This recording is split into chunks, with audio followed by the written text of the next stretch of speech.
Disclaimer with this recap, it's been about 5 years since I stepped into the circle of truth to do a recap, so this is purely under peer pressure from my peers. So what am I going to talk about? I'm going to talk about tabular icebergs. We had quite an intimate relationship with one of those this afternoon. I was noticing you come in, thank you. Tabular was coming in nice and close as you were doing that walk out this afternoon. Tabular iceberg, tabular by name, tabletop by nature. These are very, very big, large pieces of ice. So this recap stems from two questions I got. One, how big was that particular piece? Follow-up question, how big do they get? And if they get big enough, how do they get their name? And you may have heard in the last couple of years of a particular one called A68A. It made an appearance in a couple of tabloids. It became the poster child for global warming, and it was tracked through a lot of social media and so forth. So how did we get that name A68A? Okay. To answer your first question, today's iceberg, I was up there with Heidi watching it come ever closer and closer. It's about half a mile. For my metric peers, it's about 800 meters from axis to axis at the greatest length. Big piece of ice, okay?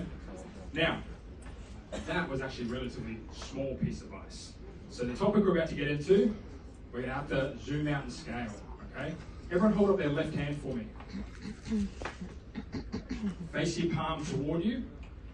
Collapse your four fingers, extending your thumb, and then slightly bend your thumb. Now have a look at your hand. Welcome back to Antarctica from the International Space Station.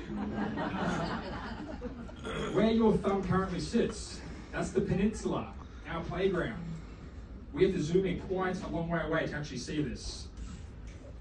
Where we are playing right now is where the very white part of your fingernail is currently growing out, depending on how long your fingernail is.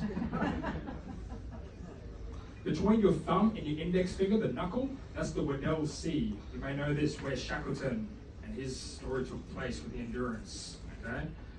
Your first couple of knuckles is the Transantarctic Mountain Ridge. You see where I'm going with this? I'm quizzing you on it later. Okay? Now, if you paid attention in Deb's presentation the other day, we've been learning about the circumpolar current running clockwise around that continent. There's a secondary current that runs around the coast called the AACC, the Antarctic Coastal Current. It runs in an anti-clockwise motion. That comes back to what we're about to talk to in a minute. Okay?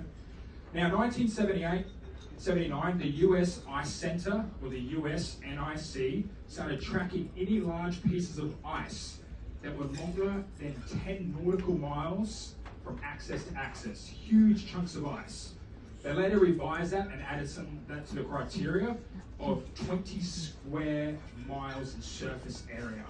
They could see these things through satellite imagery, or the technology they called SAR, which is synthetic acoustic radar. Okay, so just think of it as a satellite. Now, A68A, we started talking about before. How to get that name? Holding up your hand, once again, split that in 4 different quadrants.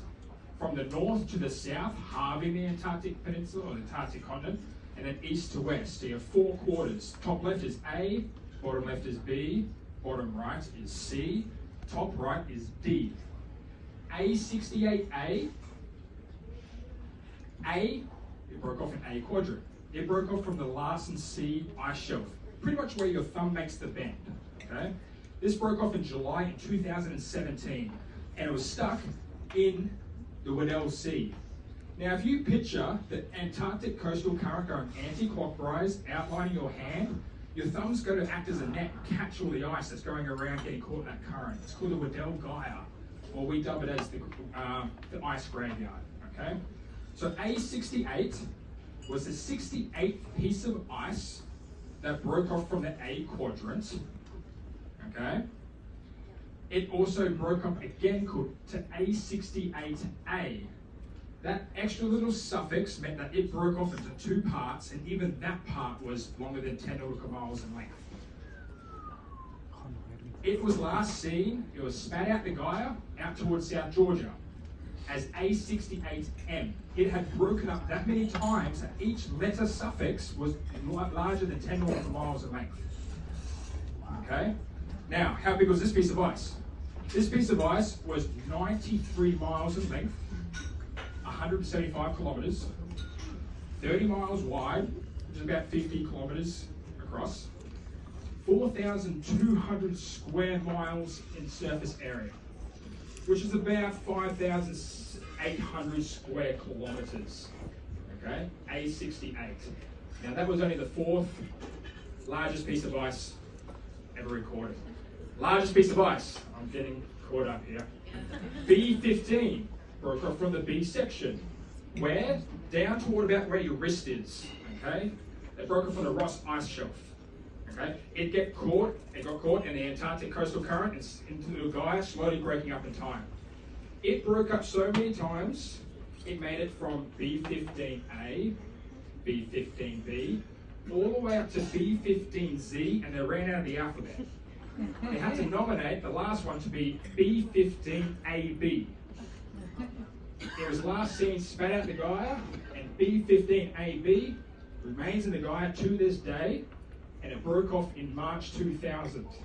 25 years. Largest piece of ice. Okay? 183 miles in length. 20 miles across. 30 kilometers across. Sorry, metric guys, about 295 kilometers in length. It was 5,800 square nautical miles, 11,007 square kilometers. This piece of ice was the size of Jamaica. I'll let you sit on that for a minute. Thank you very much.